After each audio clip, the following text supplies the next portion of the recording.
La commémoration de la 4e République a rassemblé alliés et sympathisants de Radziwiłł lors du mouvement en 2009. Ils ont été soutenus par d'autres formations politiques.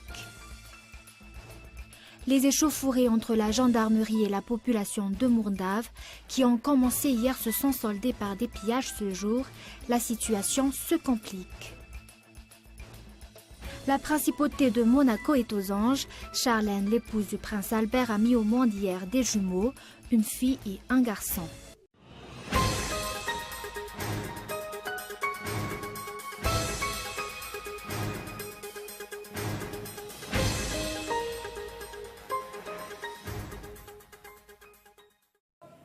Bonsoir, bienvenue et merci d'être fidèle à ce rendez-vous avec l'actualité en français sur Cool TV.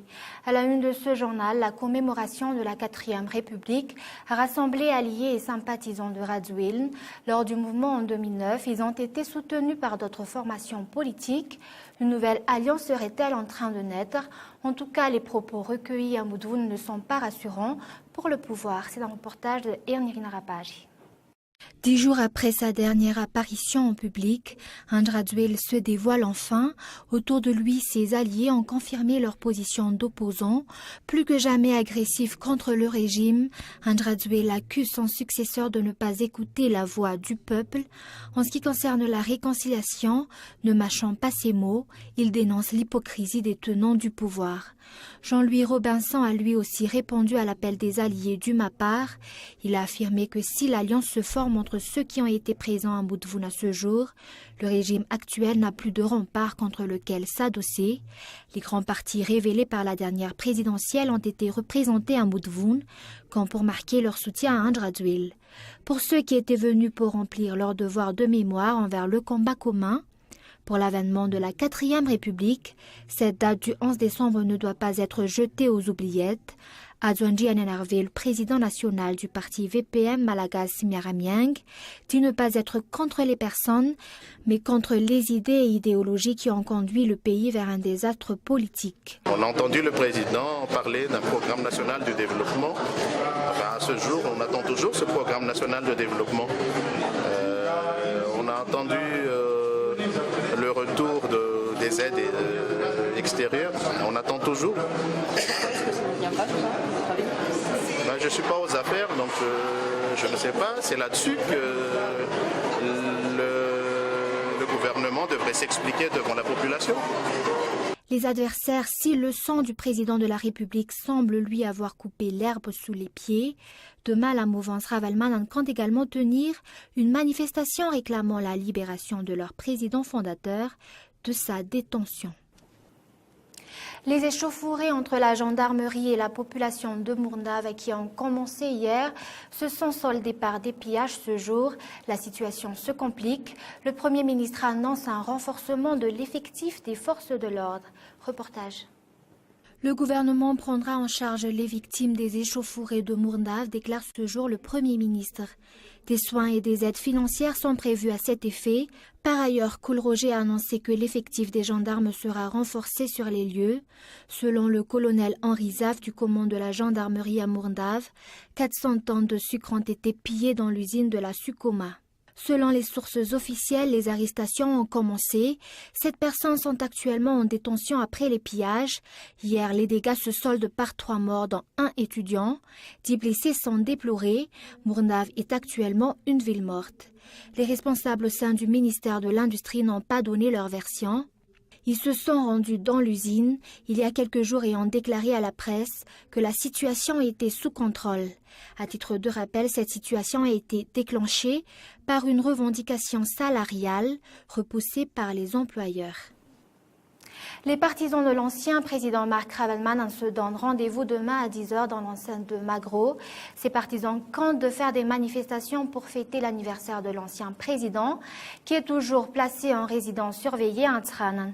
Jusqu'ici, les organisateurs ne prévoient pas que les participants vont déverser dans les rues. Les autorités ont néanmoins affirmé qu'elles ne pourront pas sécuriser ni baliser les manifestants en cas de trouble. Et l'État ne présente que des solutions à court terme pour résoudre le problème de délestage à Madagascar, malgré les efforts déployés. Ce problème ne sera pas résolu à 100%, affirme le ministre de l'Énergie par intérim. En revanche, un audit se déroule actuellement au niveau de ce ministère. Une séance d'information sur les lois concernant le secteur privé dans le domaine de l'énergie a été organisée ce jour dans l'enceinte du ministère de l'Énergie. Reportage. Dépannage des groupes électrogènes, importation de nouveaux matériels et de nouveaux groupes électrogènes, telles sont les solutions proposées et prises par l'État pour résoudre le problème de délestage. D'après le ministre de l'Énergie, il sera difficile de résoudre ce problème à 100%. D'un autre côté, les opérations d'audit ont déjà commencé, audit dont on ignore sur quoi ils portent, les procédures ainsi que la présentation des résultats. Ce dit audit devrait porter sur les partenariats avec les opérateurs pétroliers et l'utilisation des fonds publics. Le délestage est un fléau qui touche la population malgache tout entière. Une séance d'information sur les lois régissant le secteur privé qui veut intégrer le monde de l'énergie s'est tenue ce jour dans l'enceinte du ministère de l'Énergie. Les sanctions dépendent des résultats des enquêtes après un empoisonnement causé par des produits périmés ou avariés. Importateurs, vendeurs et clients endossent tous une part de responsabilité que l'enquête détermine. À l'approche des fêtes, le ministère du Commerce renforce la lutte contre la vente des produits périmés. C'est un reportage de Oliva Anchnial. La semaine dernière, 3 conteneurs de riz avariés ont été écoulés sur le marché de Tuamasen. 400 autres produits périmés risquent d'arriver jusque sur les marchés de la capitale. La santé publique est gravement menacée. Une descente en force du ministère du Commerce a débuté aujourd'hui pour vérifier les produits vendus à Antananarivo. Les produits à l'étalage, mais également les stocks sont concernés par une opération de contrôle, indique Hervé Malal à Rakutmae Fassou. Les sanctions varient du paiement d'une amende à la saisie et incinération des produits suspects ou un emprisonnement de 3 à 24 mois, mais la personne à sanctionner est désignée après une enquête approfondie. Les importateurs, les vendeurs endossent une part de responsabilité en cas de mort par empoisonnement alimentaire, explique Georges Rassouamanin, secrétaire général du ministère du Commerce. Et sur le plan social, à 2 semaines de la fête de la Nativité, le prix d'un costume pour homme atteint les 2,5 millions d'ariary chez les grands couturiers. Couturiers et vendeurs reconnaissent que le nombre de clients a baissé cette année, une baisse allant jusqu'à 30% par rapport à l'année précédente. Reportage. Un grand costumier de la capitale utilise jusqu'à 300 à 450 mètres de tissu par an pour honorer les commandes. Les importations se font tous les 3 ou 4 mois. Le prix d'un costume dépasse facilement les 1,5 million d'ariary et peut même grimper jusqu'à 2,5 millions d'ariary. Pour cause la qualité des tissus, mais pas que 70% des travaux se font à la main. 4 à 7 personnes par jour passent des commandes ces jours-ci, mais ce nombre est ridicule par rapport aux années précédentes. Le nombre de clients a régressé de l'ordre de 30% cette année. De leur côté, la vente n'est pas non plus bouillante du côté des fripiers, 30 à 70 ensembles par jour, mais ce n'est rien par rapport à l'année dernière. Un peu la même chose pour les couturiers à la va-vite du marché d'Issouchi. 7 à 15 clients par jour ont recours à son service. Les petites et moyennes entreprises textiles de la capitale s'accordent sur un point. Les produits chinois accaparent le marché. Leur prix de revient est moindre, même si la qualité est souvent absente, mais le pouvoir d'achat de la population ne jouant pas en la faveur des faits maison, les couturiers perdent des clients. La crise est passée par là. Et place aux actualités internationales, la principauté de Monaco est aux anges. Charlène, l'épouse du prince Albert, a mis au monde hier des jumeaux, une fille et un garçon. Gabriella est née un tout petit peu plus tôt que son frère, mais c'est Jack qui prend la première place. Dans l'ordre de succession au trône, les Monégasques célèbrent ses naissances princières. C'est un reportage de France 24. Pour accueillir les naissances princières, Monaco ce matin se pare de ses plus beaux atours. Née à l'hôpital Princesse Grace, Gabriella et Jacques se portent bien, tout comme leur mère, la princesse Charlène. Les Monégasques sont rassurés.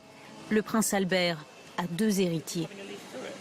On voulait savoir si tout s'était bien passé, si la princesse Charlène tout va bien. Mais je pense que tout s'est bien passé, puisque maintenant c'est annoncé. Donc, et je suis très heureux pour le prince et la princesse. Les Monégasques trépignent d'impatience. Ils n'ont pas encore de photos des descendants des Grimaldi. La dernière sortie officielle du couple remonte au 19 novembre dernier. Le signal de la double naissance princière est arrivé dans la soirée. 42 coups de canon, 21 pour annoncer la naissance de chacun des bébés. Les Monégasques vivent le moment avec ferveur. La baie de Monaco vibre au son des yachts. C'est formidable, historique. On était là et on a appris la nouvelle, alors on est tous sortis, voilà. C'est la fête, c'est super. C'est très important, c'est un beau moment, une belle fête. Félicitations! Les klaxons dans les rues ont prolongé le tintement des cloches des églises pendant une bonne partie de la nuit. Les bâtiments sont parés aux couleurs rouges et blanches de la principauté. Félicitations à nos princes, à nos souverains. Vraiment, la famille monégasque est heureuse. Un garçon et une fille, le choix du roi. Une surprise gardée jusqu'au bout sur le rocher. Une belle histoire surtout pour une principauté qui doutait d'avoir un jour un héritier. Les funérailles du ministre palestinien qui a trouvé la mort hier à Cisjordanie après un accrochage des gardes-frontières israéliens lors d'une manifestation. Tant que les circonstances de sa mort n'est pas encore établies, a-t-il été victime d'une crise cardiaque ou a-t-il succombé des coups violents? Une enquête est en cours. Reportage. Célébré en héros, Ziad Abouaïn a reçu les hommages militaires à la Moukata. Officiels et anonymes, des milliers de Palestiniens sont venus célébrer les funérailles nationales de ce haut responsable décédé à la suite de heurts avec des soldats israéliens. Une autopsie a été pratiquée dans la nuit de mercredi à jeudi par des médecins jordaniens, un médecin palestinien et un médecin israélien. Chaque camp donne des conclusions différentes. Pour l'État hébreu, Ziad Abouaïn, déjà malade du cœur, a succombé à un accident cardiaque. Une hypothèse réfutée par les autorités palestiniennes. Elles indiquent tenir Israël pour entièrement responsable du meurtre de Ziad Abouaïn. Le point fondamental, et je tiens à le souligner, est que la mort est due à un coup et non pas à des causes naturelles. Dans un climat de tension déjà vive depuis l'été, le décès de Ziad Abouaïn fait redouter un nouvel accès de violence. L'armée israélienne a annoncé avoir déployé des renforts en Cisjordanie pour faire face aux débordements. Et pour conclure, voici les grands points développés dans ce journal. La commémoration de la 4e République a rassemblé alliés et sympathisants de Radziwiłł lors du mouvement de 2009. Ils ont été soutenus par d'autres formations politiques. Et les échauffourées entre la gendarmerie et la population de Mourdave, qui ont commencé hier, se sont soldées par des pillages ce jour. La situation se complique. Et enfin, la principauté de Monaco qui est aux anges. Charlène, l'épouse du prince Albert, a mis au monde hier des jumeaux, une fille et un garçon. Et c'est la fin de ce journal. Merci de l'avoir suivi. Nous vous donnons rendez-vous demain à la même heure. Au revoir et bonne soirée sur Cool TV.